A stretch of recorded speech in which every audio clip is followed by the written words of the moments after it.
Mercury retrograde, one of the two most well-known astrology situations that most people know about, even if they don't know anything else besides their sun sign or their sun, moon, and rising. They know or have heard about and have their own ideas about Mercury retrograde. The other situation is Saturn return. Those are the two big things that non-astrological people have heard of, or barely astrological people have heard of. And like many astrology ideas, there's some truth and a lot of fiction and misunderstanding that goes along with these ideas, like Saturn return and Mercury retrograde. When a planet turns retrograde, it doesn't actually go backwards, but it appears to go backwards because the revolutionary motion of the Earth temporarily overtakes that planet. And it, from our point of view, it appears to go backwards. And this is like adjacent subway trains, like those of you who've been in big train stations, like Grand Central Station. I grew up in New York City, so my main association with big train stations is Grand Central. And I can recall instances where more than one train is pulling out of Grand Central at the same time, or where we reach an adjacent track. We're out of the tunnel and we're in a big multi-tunnel, or we're above ground, where the train that I'm sitting by the window of the train I'm on, and we're moving along, and on the adjacent track, another train is moving along in the same direction as we are, and we overtake the other train. They don't stop moving necessarily, but they appear to be going backward because we're accelerating beyond them, but it takes a while. And you can look and see the faces of a lot of those people. You can have these momentary, love affairs and anger sessions in the way New Yorkers tend to, with these multi-flashes that happen real quick. Their train never stops, but it appears to go backwards. That's what we mean when we say Mercury retrograde or Jupiter retrograde. It appears to go backwards. And in popular thought, in modern legend, that's kind of a bad thing, or at least not a very good one. That's kind of a bummer. The line on this has to do with, especially, don't sign any contracts on days of Mercury retrograde. Don't schedule any sensitive or important public talks.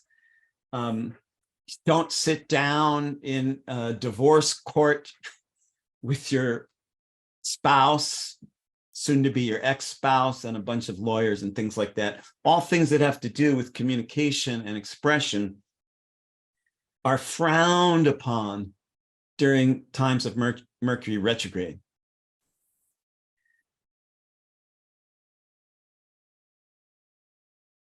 My favorite bit of insight regarding this came from a well-known historical figure who most people don't associate with astrology, Rudolf Steiner. Rudolf Steiner was a master psychic, astrologer, and many, many, many other things. Most people know him from having invented Waldorf education, which is still going around the world. But he was also an astrologer who conceived his own system of astrology.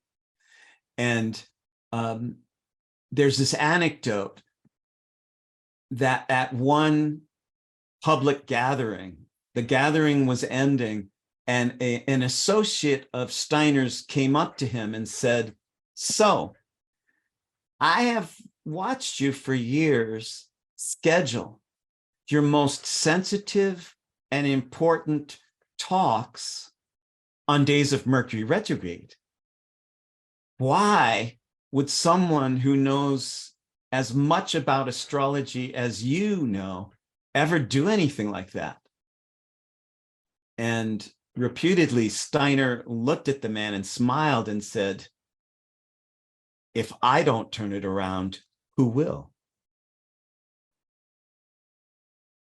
Now that's my kind of astrology, because the day I met my teacher, the day I met the man who was going to be my teacher, William Lonsdale, in Ross, California, in December of 1987, the day I met William and he gave me my first reading, he said to me, so you're thinking about becoming an astrologer?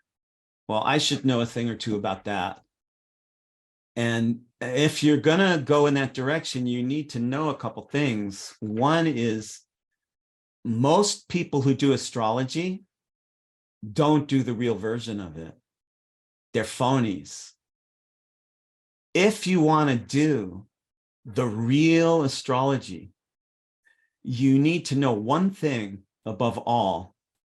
Don't ever think you know what Gemini is, but be willing to find out what Gemini is with each new Gemini who comes along. And he didn't just mean Gemini, he meant all the signs. Don't let astrology become a typecasting device. Don't get so scared of Mercury retrograde that you give it all of your power, that you give all your power away as if it's a holdover from the Judaic Christian centuries of this big white God in the sky who's going to dictate to you. Don't worship Mercury retrograde like that. And Steiner's response, if I don't turn that around, who's going to do it? That's it's like looking at the dual meaning of a reversed tarot card. The straight up meaning is always contained somewhere inside the reversed meaning. The clear meaning is always contained somewhere in the retrograde meaning, as long as you don't retrograde yourself.